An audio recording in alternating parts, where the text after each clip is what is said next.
Hi hello welcome to post 360. నేను మీ మురళీ రాపల్లి. రవిచంద్రన్ అశ్విన్ ఒక క్రికెటర్గా తనకంటూ క్రికెట్ ప్రపంచంలో ఒక సునిశ్చితమైనటువంటి స్థానాన్ని మైలురాయిల్ని పెట్టి వాలంటరీగా రిటైర్మెంట్ తీసుకున్నటువంటి వ్యక్తి. తను రిటైర్మెంట్ తీసుకున్నప్పుడు అందరూ ఆశ్చర్యపోయారు.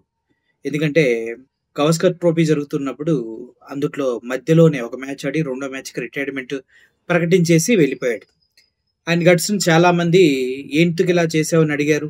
ఫ్యామిలీ మెంబర్స్ కూడా తన్ని అబ్జెక్ట్ చేశారు, ఎందుకు బాగా ఫామ్లో ఉన్నప్పుడు ఇలా చేసావని.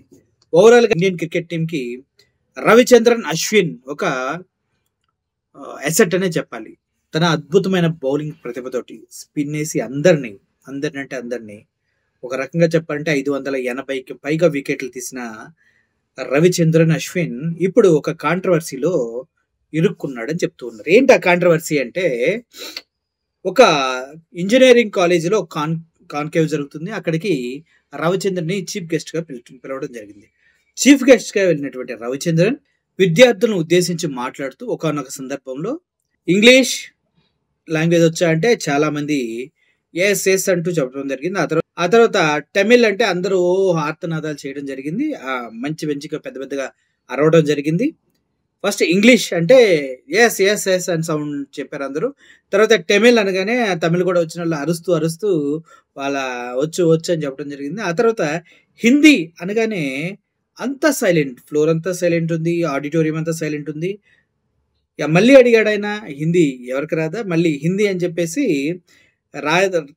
రెస్పాన్స్ లేకపోయేసరికి రవిచంద్రన్ అశ్విన్ అన్నాడు, నో ప్రాబ్లం, హిందీ అనేది మన నేషనల్ లాంగ్వేజ్ కాదు, ఇది జస్ట్ ఏ ప్రొఫెషనల్ లాంగ్వేజ్ అన్నట్టుగా ఆయన వర్షన్లో ఆయన చెప్పాడు. ఒకసారి ఆ వీడియో చూడండి. తమిళ్, హిందీ வரவேல ஹிந்தி ஓகே எல்லாம் சொல்லலாம்னு நினச்சேன். அது நம்ம நேஷனல் లాంగ్వేజ్ இல்லை, అది ఒక అఫీషియల్ లాంగ్వేజ్నే. ఓకే, చూసారు కదా, రవిచంద్రన్ అశ్విన్ చెప్పిన దాంట్లో ఎటువంటి తప్పు లేదు. హిందీ అనేది నేషనల్ లాంగ్వేజ్ కానే కాదు, ఇది 100% కరెక్ట్.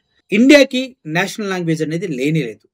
ఒకవేళ నేషనల్ లాంగ్వేజ్ అయితే ఇప్పుడు ప్రతి స్టేట్లో ప్రతి పర్సన్ చదవాలి అని ఒక రూల్ ఉండేది, నేర్చుకోవాలని ఒక రూల్ ఉండేది. ఫర్ ఎగ్జాంపుల్, మనం నేషనల్ ఫ్లాగ్కి ఎలా మనం సెల్యూట్ చేస్తాం, నేషనల్ ఆంథమ్ ఇస్తే దేశవ్యాప్తంగా ఎలా నుంచొని మన రెస్పెక్ట్ని తెలియజేస్తాం, నేషనల్ పక్షిని మనం టచ్ చేయం, నేషనల్ యానిమల్ని మనం టచ్ చేయం. ఇలా నేషనల్ అనే దానికి ఒక ప్రత్యేకత ఉంది. కానీ హిందీకి అటువంటి ప్రత్యేకత ఏం లేదు. జస్ట్ ఏ లాంగ్వేజ్, ఒక స్క్రిప్ట్, ఒక లిటరేచర్ అంతే. అది తెలుగు ఎలాగో, ఇంగ్లీష్ ఎలాగో, తమిళ ఎలాగో, కన్నడ ఎలాగో, గుజరాతీ, మరాఠీ, ఇవన్నీ లాంగ్వేజ్ ఎలాగో, హిందీ అనేది కూడా ఒక సాదా సీదా నార్మల్ లాంగ్వేజ్. అది నేషనల్ లాంగ్వేజ్ అనేసి కొంతమంది భ్రమపడుతూ బ్రతుకుతూ ఉంటారు. అది కూడా ఎందుకో చెప్తా. హిందీని నేషనల్ లాంగ్వేజ్ చేయాలని బీజేపీ సర్వ విధాల ట్రై చేస్తూనే ఉంది. రీజన్ ఏంటి? బీజేపీ భావజాలం ప్రజల్లోకి వెళ్ళాలంటే ఒక మీడియం అవసరం. అది మీడియమే లాంగ్వేజ్. ఇప్పుడు అందరికీ తమిళ్, తెలుగు, కన్నడ, మలయాళం ఇలా వస్తాయి, గుజరాతీ, ఈ లాంగ్వేజెస్ అన్నీ వస్తాయి. ఆ లాంగ్వేజ్ వాళ్ళకి హిందీ రాదు. ఇంగ్లీష్ అన్న కొద్దిగా వస్తుంది, స్కూల్స్లో పాఠ్య పుస్తకాలలో ఎడ్యుకేషన్లో మిక్స్ అయి ఉంటుంది కాబట్టి ఇంగ్లీష్ వస్తుంది, హిందీ రాదు. హిందీ తమిళ్లో అయితే నాకు తెలిసి 90% రాదు, ఆంధ్రప్రదేశ్లో అయితే ఒక 70% రాదు, 70 అని అంతే, 70%, 75-80%కి హిందీ రాదు. తెలంగాణలో కొద్ది గొప్ప హిందీ వచ్చు, ఎందుకంటే ఇక్కడ ముస్లిం రాజులు పరిపాలించారు కాబట్టి. సో ఓవరాల్గా చూసుకుంటే దేశంలోని చాలా రాష్ట్రాల్లో హిందీ లాంగ్వేజ్ తెలియదు చాలామందికి. అదే ఇప్పుడు బీజేపీకి వచ్చిన పెద్ద కష్టం. ఎందుకంటే లాంగ్వేజ్ తెలియకపోతే వాళ్ళ భావజాలాల్ని కమ్యూనికేట్ చేయలేరు. సో కాబట్టి వాళ్ళకి ఒక మీడియం కావాలి, అది హిందీ నేషనల్ లాంగ్వేజ్ అని బలవంతంగా మన పైన రుద్దడానికి చూస్తూ ఉన్నారు. అయినప్పటికీ దాన్ని మనం తీసుకోవట్లేదు. ఇప్పుడు తమిళ్లో అయితే హిందీ మాట్లాడితే మినిమం రెస్పెక్ట్ కూడా ఇవ్వరు. నాకు తెలిసి ఆంధ్రప్రదేశ్లో అయితే హిందీ ముస్లింలు ఎవరో మాట్లాడుకుంటారని పక్కన పడేస్తారు, వదిలేస్తారు. వీళ్ళు ఎవరో ముస్లింలు వచ్చారు మాట్లాడుకుంటున్నారు. దానికి ముస్లిం లాంగ్వేజ్కి హిందీకి తేడా కూడా వాళ్ళకి తెలియదు.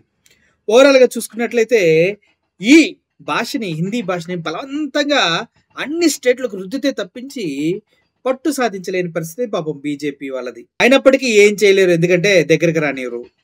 సో అలా కొట్టుమిట్టాడుతున్నటువంటి నేషనల్ మీడియాకి, అంటే నేషనల్ మీడియా మొత్తం హిందీ ఇంగ్లీషే ఉంటుంది కదా, మరి హిందీ లాంగ్వేజ్లోనే ఉంటాయి అన్ని నేషనల్ మీడియాలు.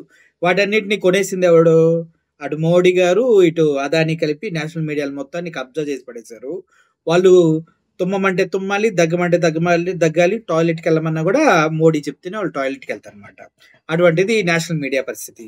సో అటువంటి నేషనల్ మీడియా పరిస్థితి ఉన్నప్పుడు హిందీ భాషని నేషనల్ లాంగ్వేజ్ కాదు అని ఎప్పుడైతే రవిచంద్రన్ అశ్విన్ అన్నాడో, వీళ్ళందరికీ ఒళ్ళంతా మంట పుట్టేసింది అనమాట. గోక్కుంటున్నారు ఇలా, అమ్మ ఇంత మాట అన్నాడా, ఇంత మాట అన్నాడు. అంత మాట అంటాం మేము, బరాబర్ అంటాం. తమిళన్స్ అంటాం, తెలుగు వాళ్ళు అంటాం, కన్నడ వాళ్ళు అంటాం, మలయాళం, ప్రతి ఒక్కరు అంటాం. Hindi is not a national language, it just a language like Telugu, అంతే.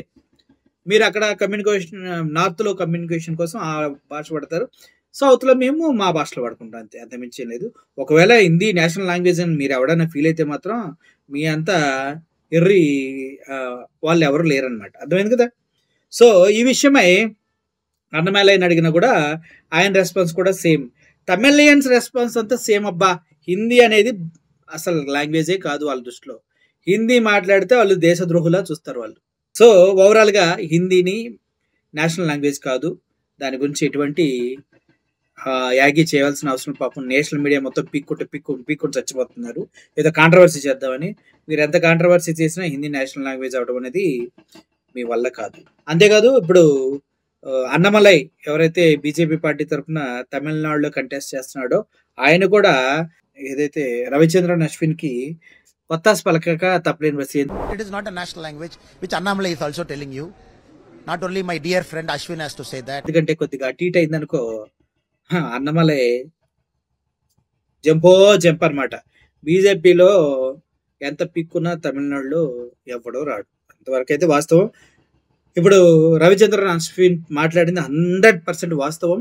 హిందీ నేషనల్ లాంగ్వేజ్ కాదు, దాని గురించి ఎవడో పీక్కోవాల్సిన అవసరం లేదు, ఒకళ్ళు పీక్కున్నా ఏం పీకేది లేదు అని మనసారా తెలియజేసుకుంటూ సెలవు తీసుకుంటున్నాను. Thank you for watching this video. I am Murali signing off.